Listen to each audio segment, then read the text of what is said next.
Dermal Redirection. That's a fancy name that some of us in KC gave principle that Taika gave us, all right? Dermal Redirection and what it means. Taika never used fancy words like that, but trying to teach your students, you got to come up with some mnemonics and some catchy phrases. So Taika would just grunt and hit you and then say do, right? And he wouldn't really explain stuff. Right, so what we call dermal redirection is the moment I feel my opponent's skin, I'm going to change directions. The moment I feel contact with them, I'm going to change directions. So if he's here right now, he's got his left foot forward, that means the void's in the back and void's up here, right? Human nature, people brace for impact, right? We've all done that.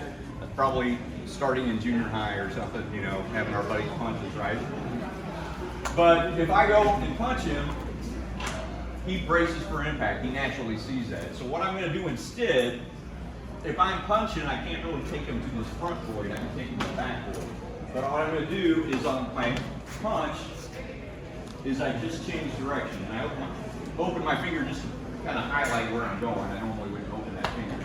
But if his weakness is to that back right corner, all I do is on the moment of impact, I change that direction. You can add some other little wiggles in there, up and down, depending on what you want to do.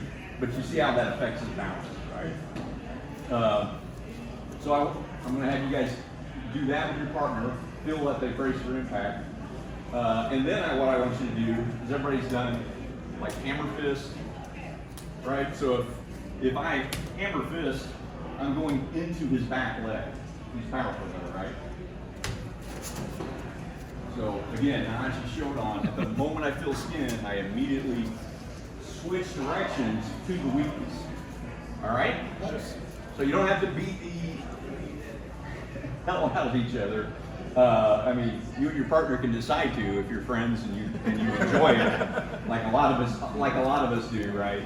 A lot of people tie that belt on and immediately want to feel some pain. So, you know, talk to your partner and decide how much you want to ramp it up. But I can still do this just as a practice, right? I can push. I'm not hitting him hard enough to get any sort of zing or anything. But the second I change directions, you see what happens to his hips, right? So I hit and go that off direction, and he immediately loses his balance. All right? So try this one, or you can do the push method. The second you feel that, you switch to go towards the void. All right? Let's try that. Now what I want you to do is the same thing. So I'm going to go in and pop, and he's bracing for impact. Now, as his void's over to the right, I got to throw my curveball that direction. I was doing it just with my hand before, right? But I can also use my front foot or my back foot to help that curveball too. Make sense? So if I hit him straight, I throw that heel in there. It helps get that some more kinetic energy going forward because it's not just my hand now, right? It's my hand and body that is throwing that curveball.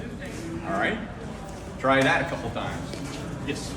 Talk a little bit about the change of weight distribution during that, or are you just looking for really more of a hip push? I tend to go more.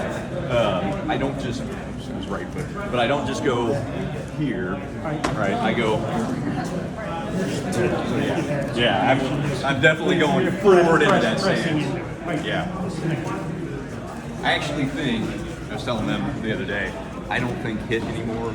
I am hitting, but I think push. That's exactly what I do.